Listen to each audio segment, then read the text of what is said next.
Good morning, everyone. I'm Molly Starback, Director of the Office of Postdoctoral Services, and I'd like to welcome you to our panel discussion on careers in academic administration for STEM PhDs. This workshop is part of the Academic Job Search Series and is co-sponsored by the Graduate School. And I'd like to begin by again thanking our panelists for taking time out of their busy schedules to join us this morning. We really appreciate you sharing your advice with our postdocs and graduate students. Our panelists are Karis Boyd-Sinkler, who is the Director of Diversity, Equity, Inclusion, and Community for the Pratt School of Engineering; William Krenzer, who is Research Project Manager for the Duke Office of Scientific Integrity; Lydia Green, who is Director of Academic Engagement, Natural and Quantitative Sciences for the Duke Academic Advising Center; and Becca Marici, who is the Team Science Project Leader for the Duke CTSI Accelerator. So I'll ask the panelists to introduce themselves and briefly fill us in on their backgrounds, and then we'll start with questions.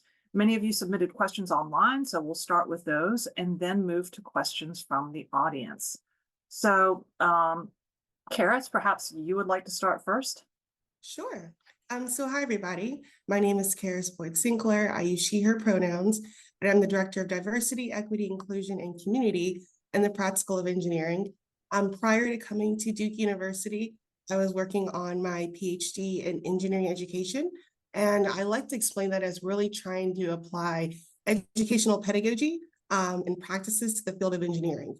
So a lot of times when thinking about engineering culture, it can be very chilly and be very negative for certain populations. And so my work is really focused on how to create a more holistic and welcoming experience for those variety of backgrounds and identities that they hold. I also am an engineer by trade, so I do have my bachelor's and an undergraduate degree in various disciplines of engineering, but happy to be with you today to share my experience. Thank you very much, Karis. Chewy, I like that. And next, if we go in alphabetical order, we have William Krenzer. Thank you, Molly. Hi, everyone. My name is William Krenzer, he, him pronouns. Before coming to Duke, I did my PhD in experimental psychology at DePaul. I got to study the emotion of awe, so that experience you get when you see the Grand Canyon or the Northern Lights. It was a great time, great things to do in my studying. I came to Duke and did a postdoc in the Science and Society Institute, and did that for a year or two before moving on into some of these admin roles. And then most of my education or higher education was in psychology, looking at neuroscience and face processing, things like that. I do have an untraditional route through college. I was a culinary student, was a chef for a time out there, so didn't have the traditional college experience or the college route. But have ended up here anyways, and enjoy every step. So thank you, Molly, again for inviting me, and I'm happy to be here and talk. Thank you so much, William. And next we have another former postdoc, Lydia Green. Hi, everyone. I'm Lydia, she, her pronouns. Also a former postdoc, but also a grad student at Duke and an undergrad at Duke. So I've been here for 17 years and counting now. Honestly, because Durham is one of the coolest places to live, and I say that coming from New York City. I came here after a failed career in ballet, and so found the sciences sort of later in life than a lot of our current students. But along the way at Duke, I always felt really supported and mentored by a lot of the faculty that I worked with. And so I developed a real interest in student success and student support. And so when I was thinking about how I wanted to spend my time after my postdoc was ending, I really turned back to wanting to work with students. And so in my current role, I basically talk to students like all day long, day in, day out, every day. So I got what I wanted, and I really enjoy getting to help them navigate their careers in college and sort of make the best of their experiences here.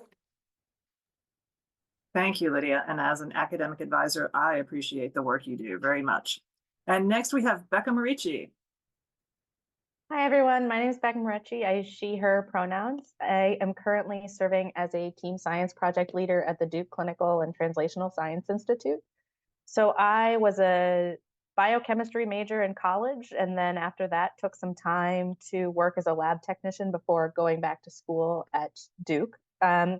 And so I got my degree in cell biology, but during that time while I was getting my PhD, I found that while I really enjoyed the science, what I really loved more and got a lot of rewarding experience out of was moving projects forward, whether it was my own or helping my lab mates or other colleagues in the department kind of ID what their actual goal was and get them encourage other people to get to that next step. And that is what I do in my role as a project leader or a project manager. So I wear a lot of different hats, but the overarching goal is to help investigators at Duke, whether it's in the School of Medicine or on the university side, move their projects and discoveries from bench to bedside. And so I'm also excited to be here today and also hear about my fellow panelists' work. It sounds exciting. Thank you so much, Becca. And as we were speaking briefly before this discussion, a lot of postdocs and PhD students aren't familiar with careers in academic administration. They sort of think about like, well, there's faculty and then there's what else? So can you describe your jobs? So your jobs involve research, administrative, and management responsibilities. Can you describe those responsibilities and give us an idea of a typical day? Karis, perhaps we can start with you again. Yeah, no, I'm happy to. I'm actually, a typical day I'd say is almost a little more atypical. So compared to other offices or centers which have an office of diversity, my office focuses on more than just the student experience. My role actually encompasses undergraduate students, graduate students, postdocs, staff, and faculty. So my day-to-day, a lot of it changes. So for example, last week I was actually in Atlanta, Georgia at the National Society of Black Engineers Conference, where I was recruiting for graduate students, postdocs, and faculty to hopefully become members here at Duke. And that was a fun collaboration. I got to partner with computer science here at Duke as well. So we had a table. And then amongst being at the conference and recruiting at the career fair, I was also attending various sessions. So they had a MEP or Minority Engineering Program Office / Dean Roundtable discussion, where we had some in-depth conversations about the new SCOTUS decision and how we're adjusting, how we're adapting to those measures. But back in the state of North Carolina, I would say a typical day would be, aside from responding to emails, sometimes I'll be doing workshops about mentorship, about different summer programs that are upcoming, whether that's planning an upcoming visit, sponsoring a lunch. I know upcoming, we have our State of the School address. We're going to be doing a couple of words and guiding forward on how we're moving forward within the School of Engineering. So a lot of it is more so administrative, but we have a DIC committee that I oversee as well. So a lot of it is just trying to keep all boats afloat. Is kind of how I like to say it. But definitely more atypical, but it's fun. I do get to travel a lot with my job. And a lot of it is just trying to promote and enhance the difference on how we view engineering and how can we make it a more equitable experience, whether that's I'm doing a presentation for a faculty search committee about how we're thinking about the hiring process, or I'm talking to a graduate student who had an unfortunate encounter with their advisor. So a lot of it just depends on the flow of the school and where I'm jumping around to. I'll go ahead and jump in, assuming it's going to switch to me. Karis, thank you. I would say, like Karis, my typical day is atypical. So I am less forward-facing with students and much more with faculty and staff. So we have over 8,000 researchers here at Duke University. And so a lot of my responsibilities are ensuring that the researchers are properly trained in their responsible conduct of research trainings. And that may mean, reaching out to individuals, letting them know that they need to do it, and or leading weekly workshops that we have in the Duke Office of Scientific Integrity. That's a big part of what I do. But on top of that, I do a lot of the handlings of, when researchers are submitting their intent to submit for federal funding.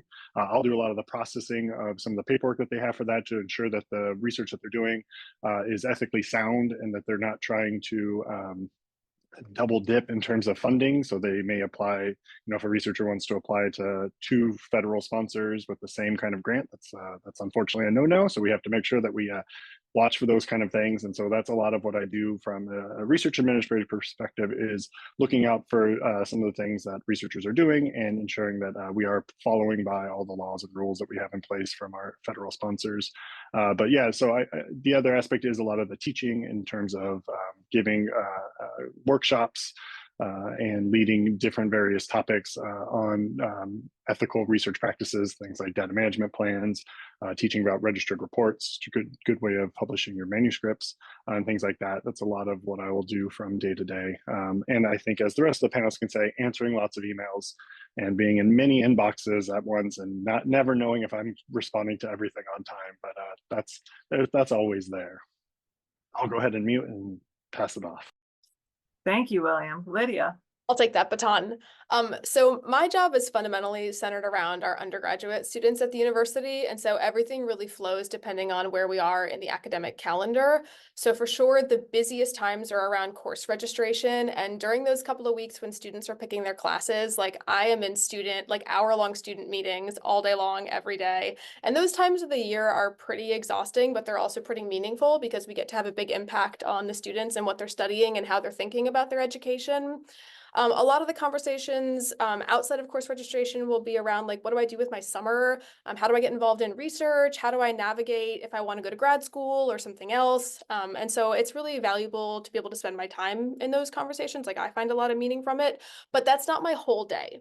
So I have these very, very punctuated parts of chaos and activity around course registration, but then I have a lot of time outside of course registration where I work with a lot of campus partners, particularly faculty and the undergraduate Office of Undergraduate Research Support Office, to think about ways that we can create programming that really serves our entire student body in a really nice and equitable and fair way.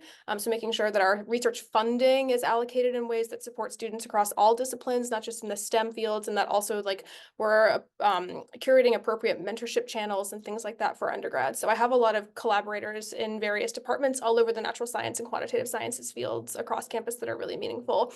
And then when I was applying to this job, what I really also hung on to is that 15% of my job is for my own professional development. And that was specifically written into my job description. And so I had the opportunity to join the biology department as adjunct faculty, where I get to teach a little bit and help really be involved in that undergraduate curriculum there. And I get to maintain a small research program, which is the right scale for me. So that's been really rewarding as well to see that my like unit really supports me still being an active researcher. So yeah, I have a pretty nice gig, I think. Thank you, Lydia. Becca. And so like what everyone has said so far, my typical day is actually not quite typical, which is something I will say, moving away from a PhD or lab environment was something I was really concerned about, because when you're working in a lab setting, you have a lot of freedom and you get to decide your own day. And I have found that in my position, I still get to be in charge of my schedule and do a lot of different, there's a lot of variety in my role. And so in my job, I have my responsibilities to the project teams, the scientific teams that I work with. And then the flip side of that is responsibilities for the university and CTSI. So for my project teams, those goals are set at the beginning of a project period. It might be a very early phase research project where I'm helping the investigator apply for follow-on funding. So I will help with grant writing, review experiments, things like that. Or it might be that they are in a later stage and they're looking to secure intellectual property for their technology, or perhaps they are looking to connect with the FDA. And so a lot of my role in those positions is connecting with other offices on campus, like DOSI or the Office of Translation and Commercialization.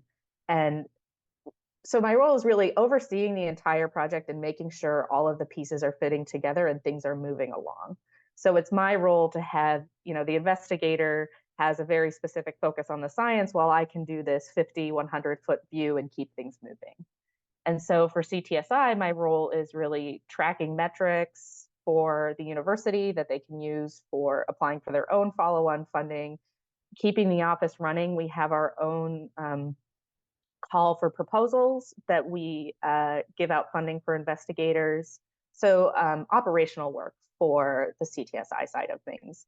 And I also have found that another thing that I've been able to do in my own role is I get to engage with trainees a lot, so postdocs and graduate students. And I find I do that by hosting interns or doing, whether it's an internship or also doing a lot of informational interviews to help guide trainees that are interested in project management. So I also still get to continue the mentorship piece, which I really value. Thanks so much, Becca. These were all great explanations of a typical or atypical day. And I feel you on the email. So can we talk about now what experiences during graduate and postdoctoral training prepared you for these positions? Karis, would you like to start again? Sure. I would say when I was a graduate student, a lot of my work was working in a diversity office as far as my assistantship. So really learning how to actively listen. I would say that was probably a key feature that I learned, another key feature I'd say that really has helped me is the real views of time management and work-life balance.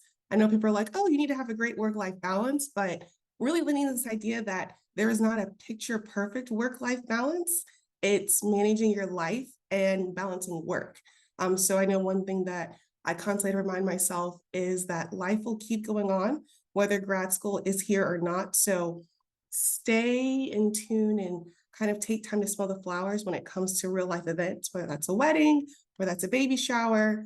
So not losing yourself in the midst of chaos that work can be. And I'd say grad school was a great dry run for what that would look like, having a full-time job with expectations and responsibilities and direct reports. But for me, I'd say those were the two biggest things, is a reality check on what work-life balance and time management is in action compared to how we would like it to be, but the reality of it, I'd say, has definitely made it a little bit easier when I think about drinking from a water hose some weeks or some months, unfortunately, but just being okay with that uncomfortability and knowing that there is a time where it will be a brighter, or a time when I need to take a day off just to reset myself. So giving myself that grace to put myself first when it may seem that an immediate email needs to be a response right now. And I'll pass it back on to Will. Thank you, Karis. Yeah, so I would say for me, I think a combination of both my graduate and my postdoc here at Duke, I think the biggest thing that kind of helped me for my position is the experimental research that I conducted, and knowing the ins and outs of conducting experimental research. And I think that helped in terms of my position of reviewing research proposals and understanding what needs to be going done there. And then just kind of a foundational knowledge of, again, experimental research and stats. Like those combination of things were things that kind of set me apart in these kind of processes of finding a position, of knowing how to review and understand and critique research that was being out there, that's being talked about. I might not know the breadth of all the background information of all medical research and biomedical research and all these different things, but at least I can know how to structure research and these kind of things. And that could form me in a proper way to ask the right questions, to push back on issues that may arise. I think that's by far the thing that's helped me be most prepared for this kind of research administrative role of assisting other researchers with their projects and creating kind of good, sound research ethical practices. Lydia? Yeah, so I guess I'll touch on two things, which is one, like the skills that I got in grad and postdoc that I feel like I use now, and then I'll move on to my second point. So the things that I really feel like I use a lot for my training in my everyday job are things like being able to work in a team environment, being part of a collaborations as opposed to working really isolated and alone. And that's something that I thrive off of. And also like being able to talk to students. And so I spent a lot of my time in grad school and in my postdoc mentoring as many students as I could on projects that varied in scale and scope. And some of them weren't even projects, some of them just needed somebody to talk to. And so learning what our students currently need to set them up for like their best college lives, and just spending a lot of time talking to students is really something that's valuable to decide if you want to go into a career where you're going to be talking to students, which brings me sort of to my second point, which is that beyond the skills that I feel like I got in grad school and postdoc, I think a lot of it was spending the time reflecting on the things that I enjoy doing and the things that I don't enjoy doing, and trying to find a job where the things that I enjoy doing take most of my time. So I actually found my postdoc pretty isolating as an experience, and I came out of, and part of that was definitely pandemic, but part of that was also that I was in a very niche, isolated place in terms of having people to talk to about my work. And so what I wanted to move into was a place where I was really involved in a community of people that were working towards shared and common goals and working as part of a team environment, and one where I could be student facing. And so I think like being able to pause and have that moment and make the space to think about like, how do you want to spend your time more so than what you want your job to be, really allowed me to explore careers that I didn't even know existed and be really open to job postings, even if I had no idea what the title meant. And I will pass this off to Becca. Thanks, Lydia. And I want to echo, I think, what each of the panelists has said so far. I think everyone's made some really good points about things that are very helpful during the career exploration process. And so what I'll add to the discussion, so this is, Will mentioned this, but something that helps me in my role is understanding the science and knowing what stage a project is actually at. So that being able to read between the lines helps me know what a team really needs and when to connect with certain offices or when a project should be meeting this goal or that goal. But in terms of the soft skills, what I think I gained during my graduate work were two things that I want to highlight: managing without authority, and also development of these strong interpersonal skills. As a project leader, it's really important to be able to work with teams and bring out the best of each of your team members. And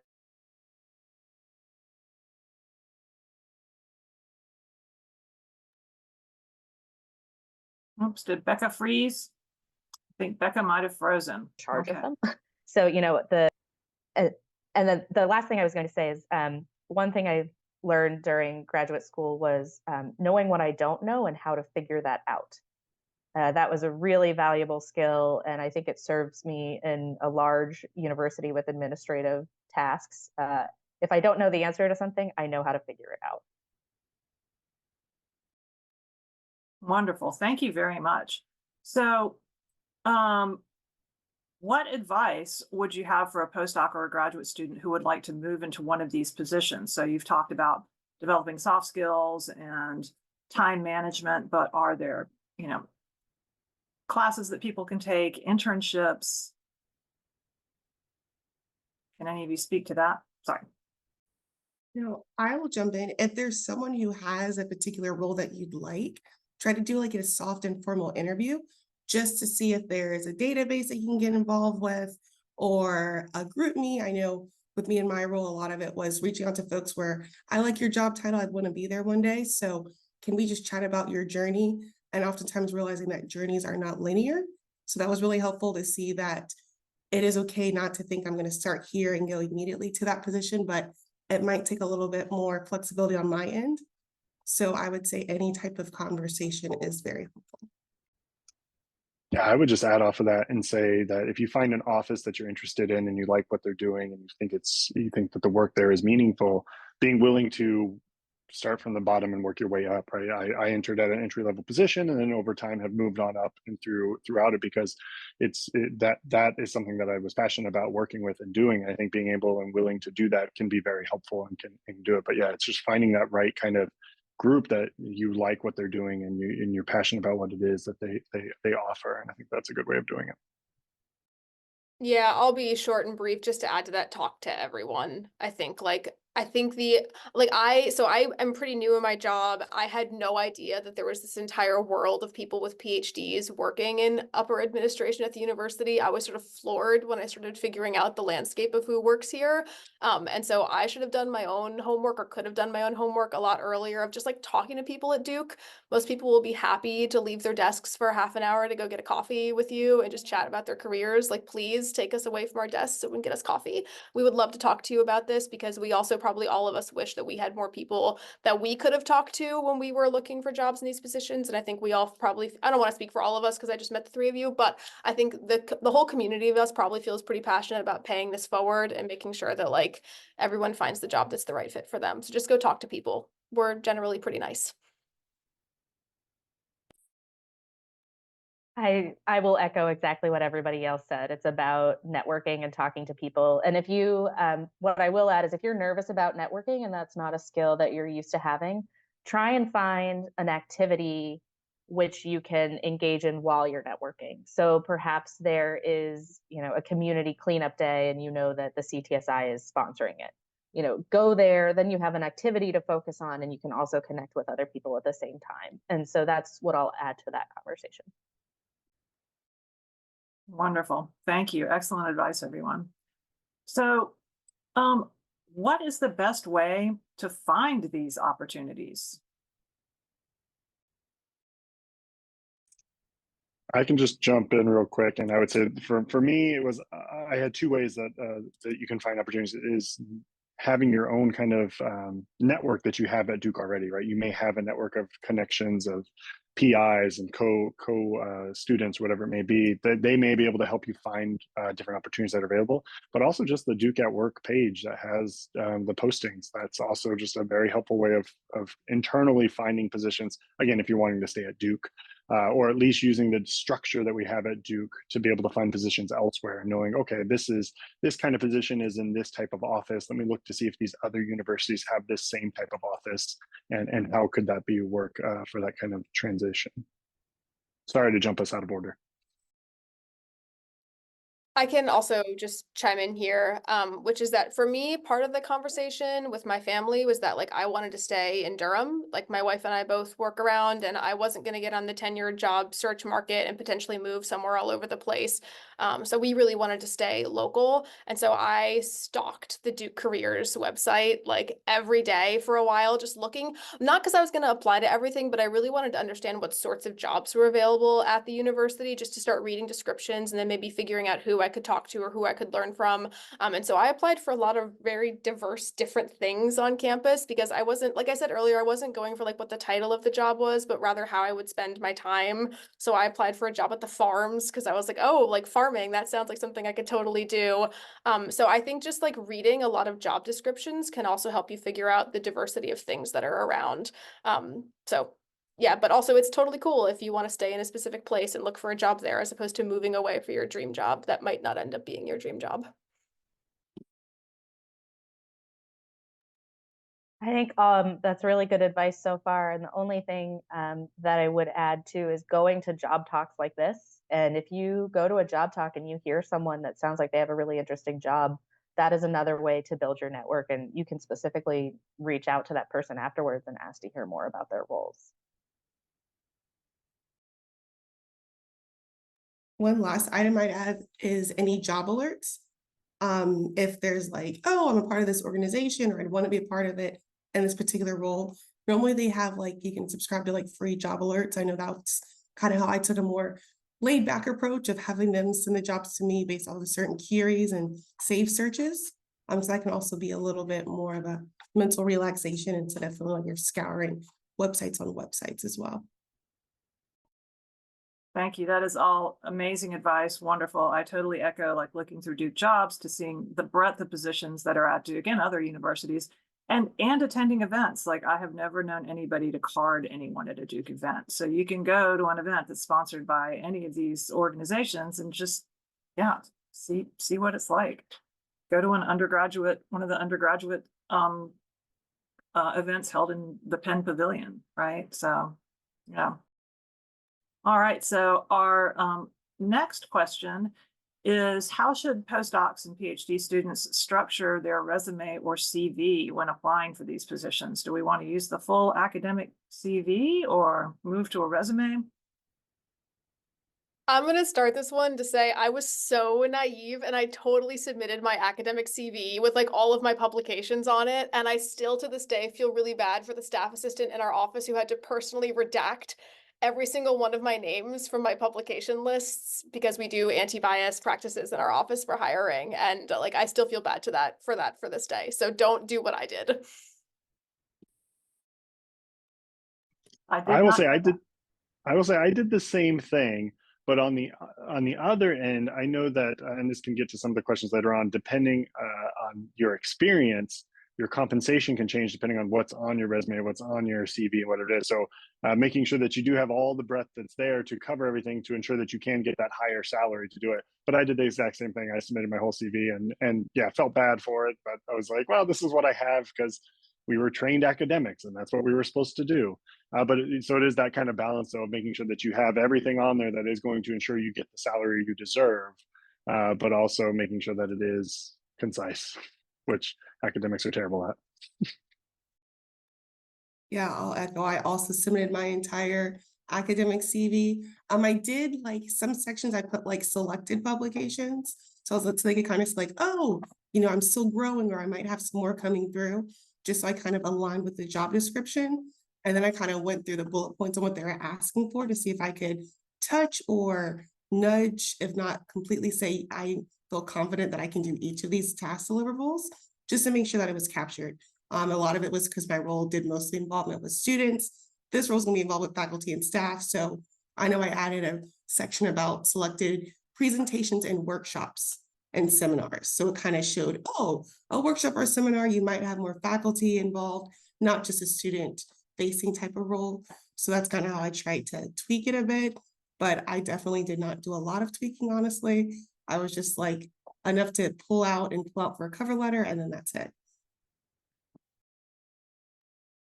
So you definitely want to use a resume when you're submitting for these roles. And the only reason I knew to do that, though, is because I found a career mentor that told me that. So I think I bring up that point as, make sure you find someone, if you know a role that you're interested in, find someone that's willing to look over your resume or your CV ahead of time and help you adapt it. And also, I strongly recommend talking to career services on campus. They're extremely helpful and are really good at what they do, and they're more than willing to engage.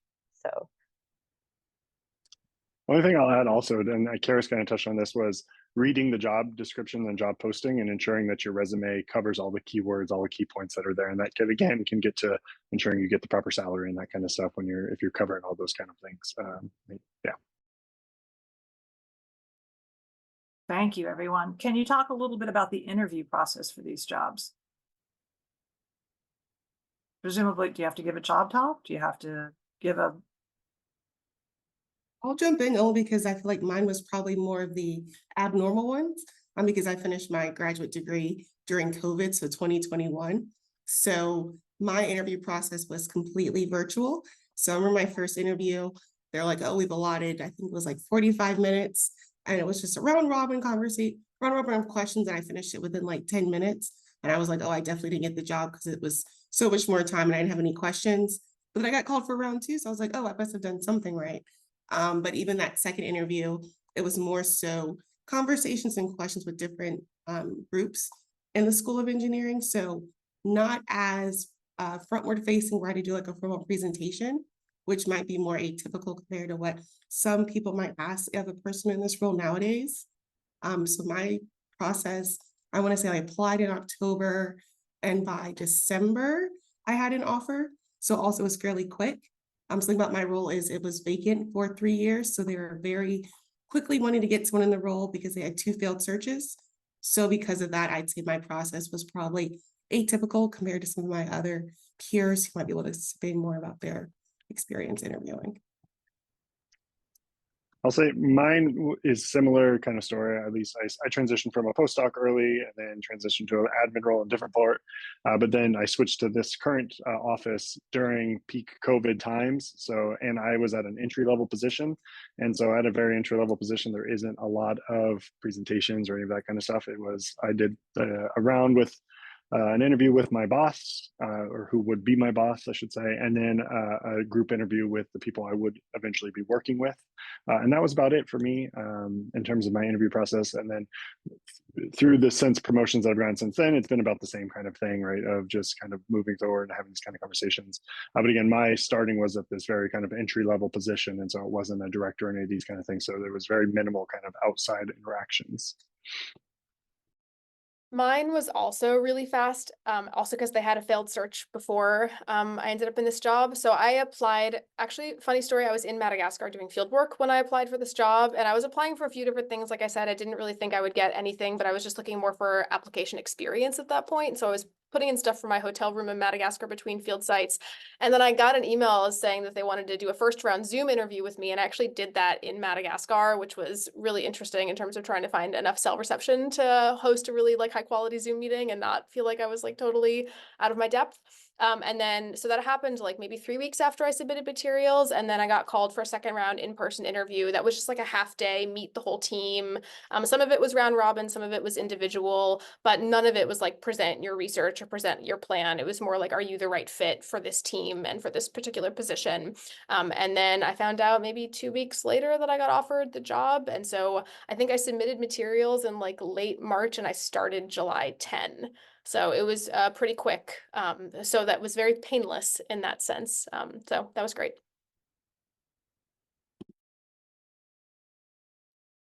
And then my experience, I think from the time I submitted my application to when I got hired, it was about 3 months. I had a preliminary phone screen with my now supervisor, and then I had a more formal, all of it was virtual, I will say. I had a group interview using the STAR method. If you're not familiar with the STAR method, definitely look it up, but it's all about assessing, assessing interpersonal skills, but it was a group interview with my now colleagues. And then the last interview that I had was with the director of our office. And so I would say there were no presentations. It was all just speaking about my experience and how my skills fit the role. Fantastic. Thank you for all of that excellent advice. So our next question, this is a popular one. What kind of starting pay, ballpark figure can be expected for a PhD when they're starting one of these positions? Sure. Go ahead. No, you're good. I was gonna say it was in the 60 to 70 range.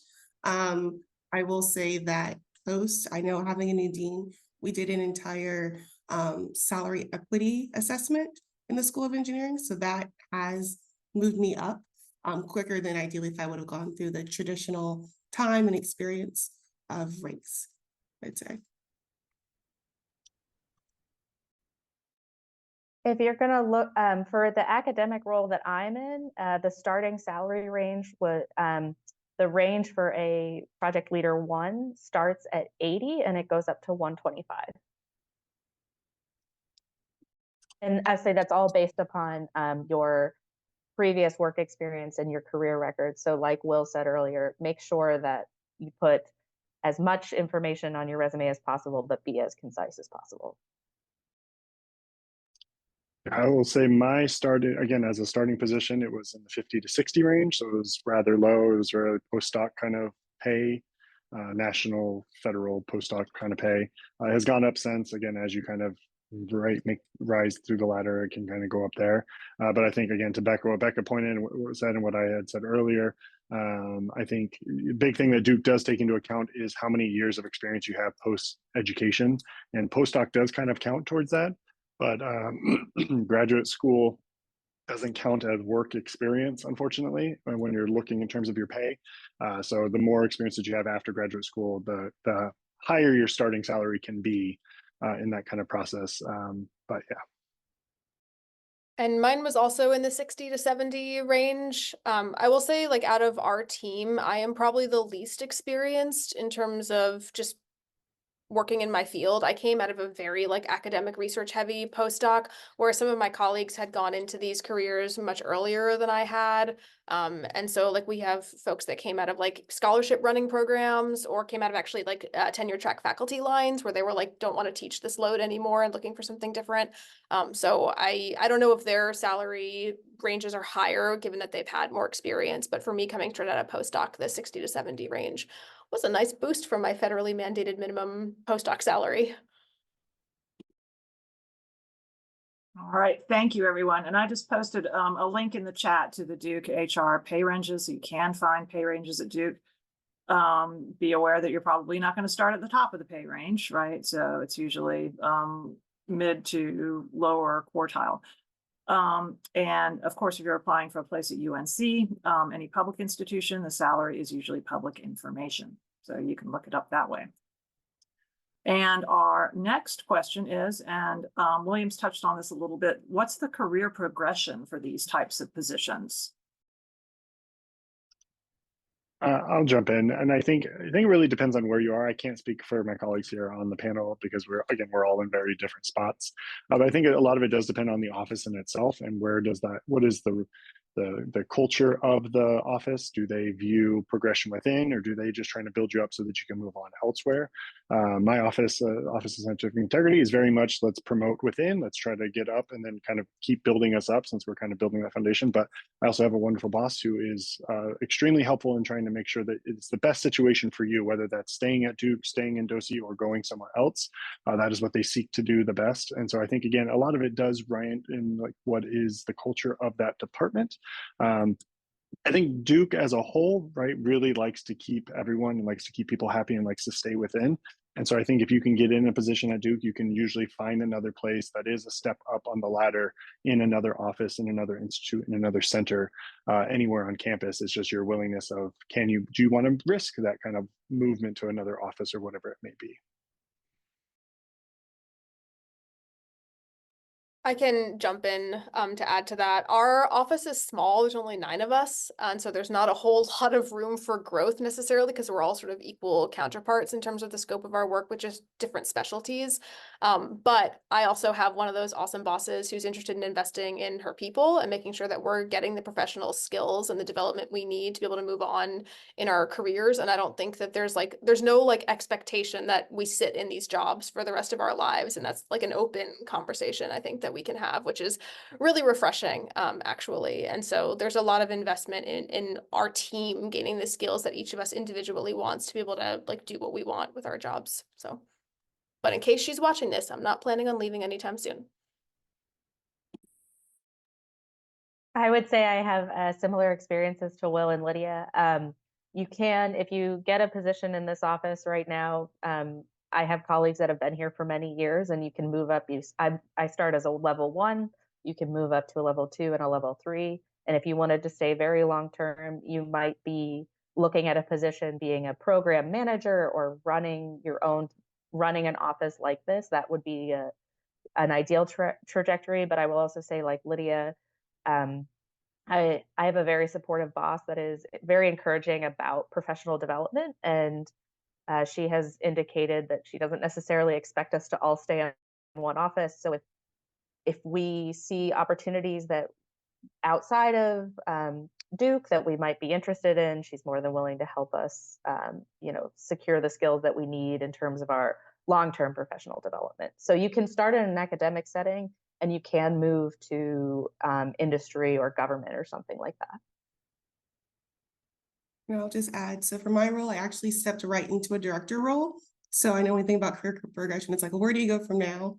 But I also, as my colleagues have mentioned, have a wonderful supporting boss. So a lot of it has been trying to figure out, okay, what would next steps look like? Is that a new project? Is that a new title? So a lot of it's just figuring out how to expand what that would look like, because a lot of it is untracked territory, at least for my position. So I'm excited about that, kind of being able to plan my own path forward. And a lot of it has been going into the space of, oh, would you want to be involved with teaching more or more on the research side?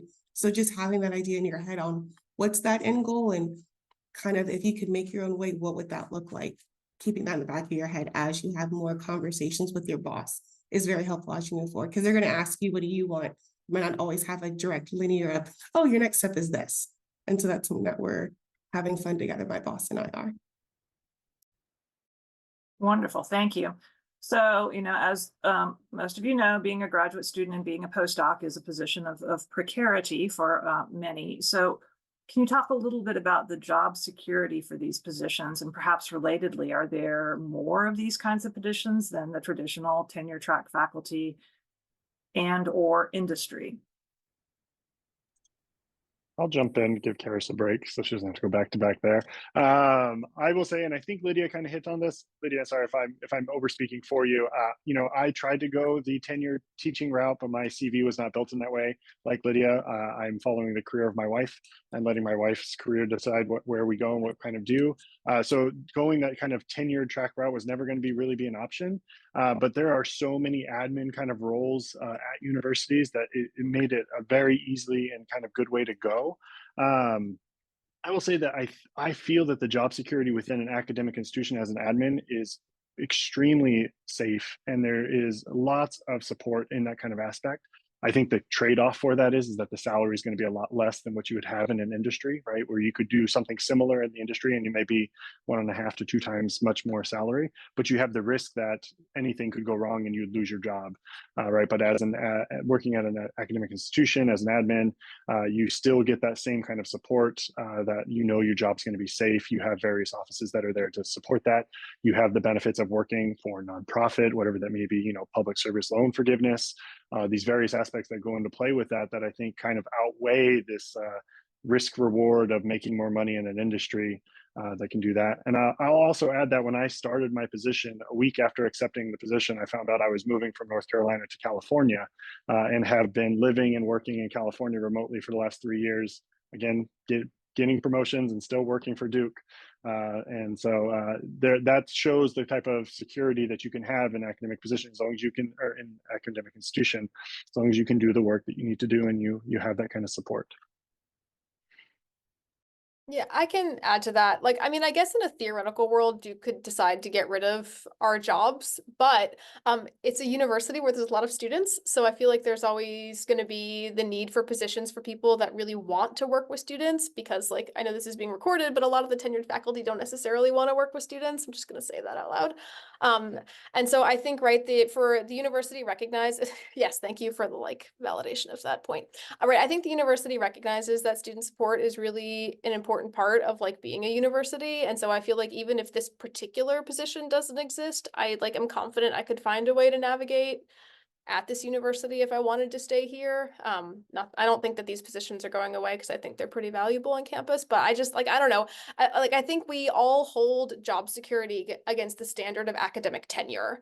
And so we're always comparing it to the job where you cannot be fired from no matter how awful you are at that job, right? And so I think like if we have to remove the idea of tenure from being part of the package outside of academia and say like, yes, in a university setting, a lot of jobs are pretty secure. And just like Will was saying, compared to a lot of industry settings, even more secure than what you would find elsewhere.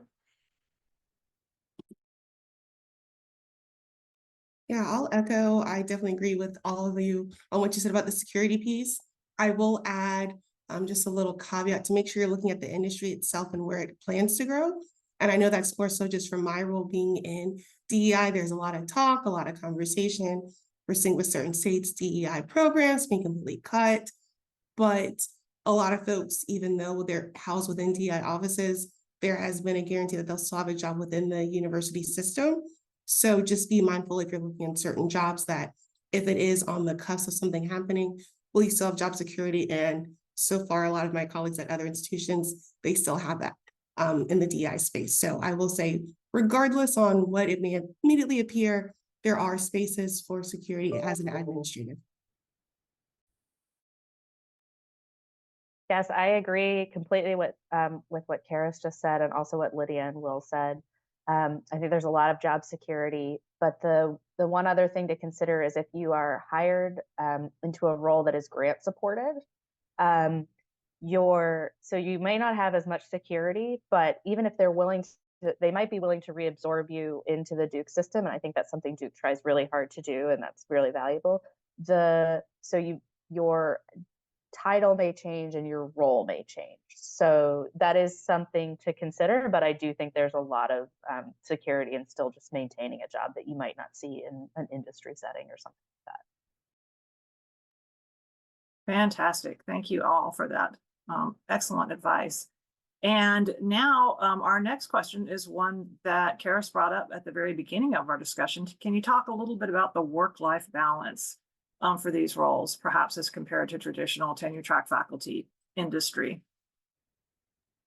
I'm going to start here because maybe I came out of the most like academically minded place of my postdoc. Can I just say what a relief it is to not feel like the pressure to get grant money and publish are the things by which I am like deemed successful, and therefore there is not that pressure to spend my nights and weekends writing because I don't have the time during the work week to write the things that are by which I am judged. It is just like I now have the freedom if I feel like writing my science to write it, but like I am not judged by the impact factor of the journals that I publish in, which as a lemur biologist are very, very low because there's like not that many of them left.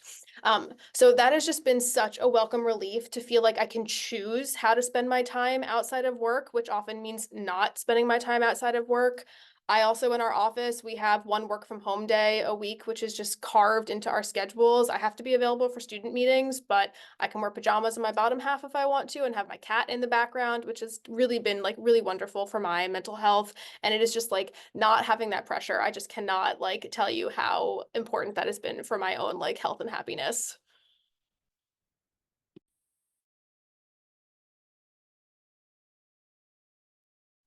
I think my role, I think I have a lot of really, really good work-life balance. I mostly work from home. I can come into the office if I want to, which I really appreciate that because sometimes I focus better in an office setting than I do at home. But the other thing that I will add is working with, so I work with both administrators and also the faculty and PIs and physicians. And so something that I have found that I had to do early on in my role is set those boundaries up front. I have a boss that is very supportive of setting those boundaries. which is fantastic. But you might get, you still could be getting emails from PIs, you know, at all hours of the day. But if you have established at the very beginning of your working relationship that you will respond between the hours of 8 to 4 or 9 to 5, that is what is really key to building that work-life balance and doing it from the beginning. I'll say that the difference from going from my postdoc to my admin position is night and day in terms of my work-life balance. The amount of stress and anxiety that I had from my postdoc to the time that I accepted my admin position was completely different. My mental health, my physical health, everything got so much better because I was able to have this more kind of work-life, better kind of balance. I have celebrated my 4 years of working permanently remote and have not worked in an office since we got the notification back in 2020 that we weren't allowed back in the offices. So I always just work from home. But again, I also live 3,000 miles away from campus. So it's a little bit hard for me to make it in. But it is a nice kind of experience to be able to do work as I need to. And again, like we've all kind of said here, my boss is fantastic and allows for the work-life balance of knowing I need to take my daughter to school and allowing me to do these kind of things and working around those kind of aspects. So I will say being able to know that you're done at a certain time of day and not having to stress about these other kind of things is nice. I wish that I would take less research things on. You know, I do my own still research, and so I still do have that kind of stress in the back of my head, I think, like Lydia kind of said. So there is still that, but again, it's on me and it's my own internal. It's nothing that I'm being evaluated for my position, any of that kind of stuff. So that is a nice change from a postdoc or graduate school. Yeah, I'll just echo what Becca said about setting your own boundaries, because people think, oh, you're available at any point in time, even if you have your out of office saying you're at a conference. So being firm with what those are, and then also being transparent. Like I know on the bottom of my email signature, because I can be a night owl, I'll say like, please don't feel pressure to respond if I'm sending you this outside of your regular working hours. So being more transparent about what you have going on, you have to go into specific details, but if there's something going on that you're mentally not there, just being candid and saying, I need to take a couple hours out of office, or I'm doing a half a day today, just to keep your own breath and also just assert yourself. Because you do have that flexibility now of not just being a postdoc or a grad student, you're a full-time employee. So with that, you also have more of a voice. Instead of having 20 different hats, you might only have 10. But again, just really asserting yourself in this new role. Fantastic. Thank you so much, everyone. That was the end of our list of questions. Would anyone in the audience like to unmute themselves and ask a question or type it in the chat?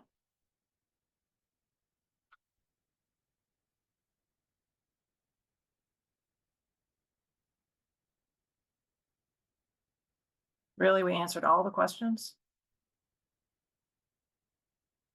That's how fantastic of a panel we were. Everyone's like, we're good. We know what to do. We're going to be an admin. You really ran it yourselves. I was just like, okay. Thank you, Kara, for at least applauding with the appreciated.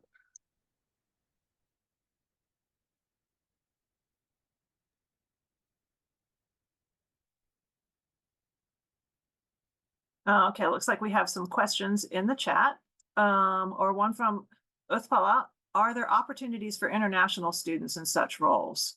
And another way to think about that might be, which you may or may not know, like, is visa sponsorship available for these types of roles? I will go out there and answer quickly. I do not know, unfortunately. I'm not in that kind of decision making to know if like visa support is in the roles for some of these positions that we may have.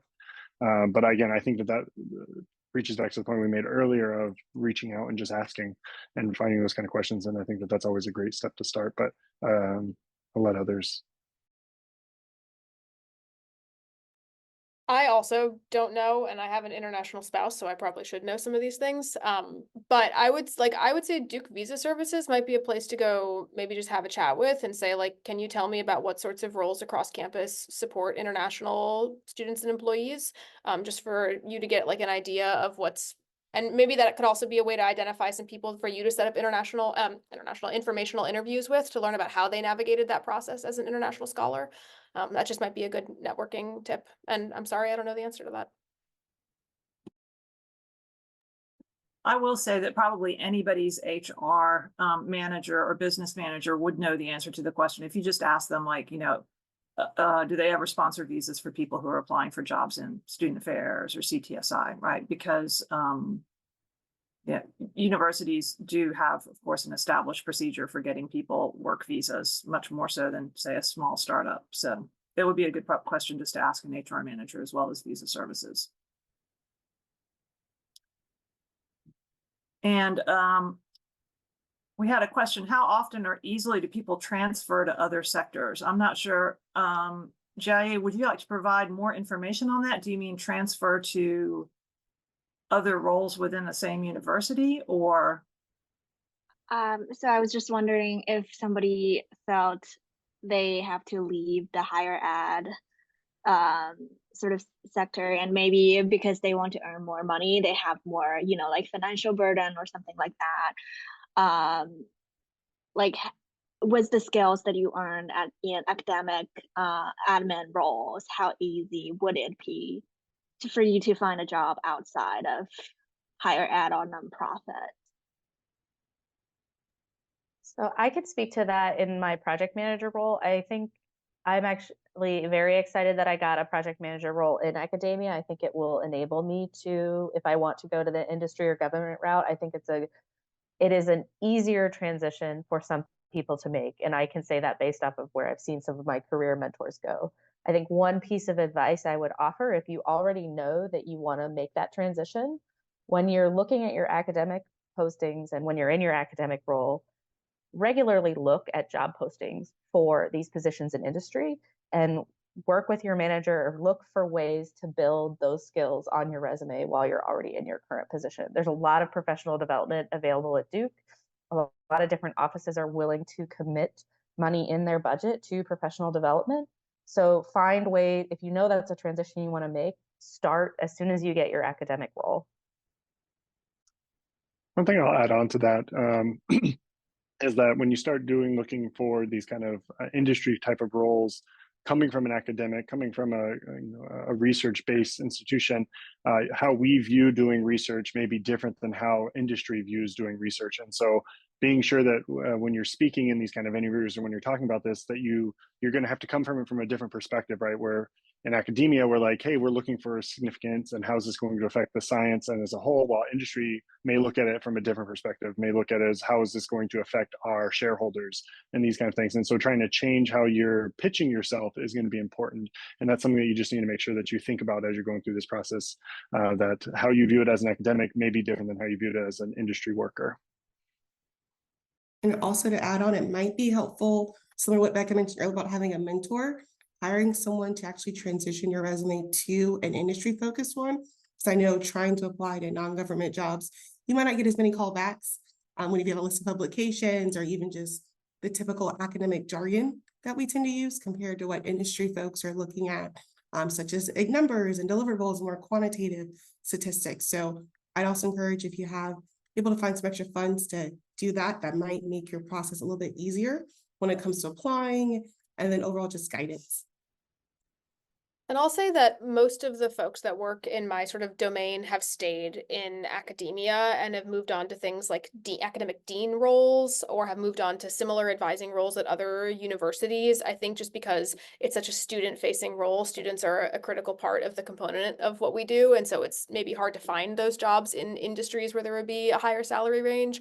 But we also see people moving into like POP positions, professors of the practice, and finding other ways to navigate how they want to spend their time on campus. But I think mostly we kind of stay academically minded and less rich. Thank you so much. That's really helpful. I have a question if we have enough time. Okay, so a lot of you spoke on like your hiring process and that it was very quick. I feel like in my department, there's kind of a culture of you get to graduate when you get a job sort of thing. So it's a little bit easier when you're getting a job in September and you're graduating in May sort of thing. Like that's more typical with maybe academia and industry. Do you have like any advice for basically needing a job quite a few months before you actually can start in that role, if that makes sense? I would apply as soon as you see something. So for me, I applied in October, but I didn't graduate until May.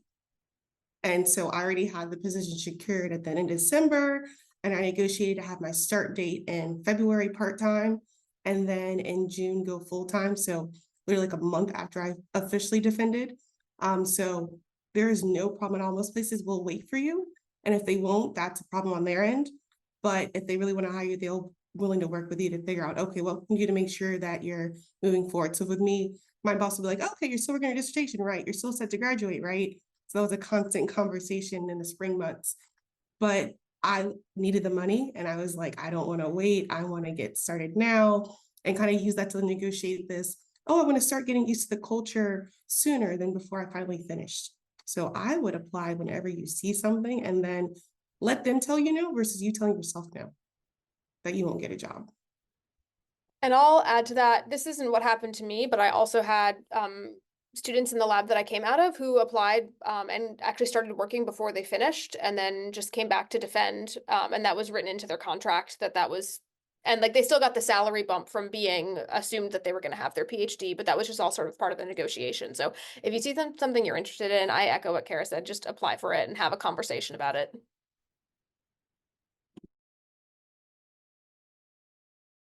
All right, we have reached the end of our time. So I would like to thank our panelists very much. This has been such an amazing, wonderful discussion. And we hope that everyone has a good rest of the week, and we'll see you later. Thanks so much, everyone.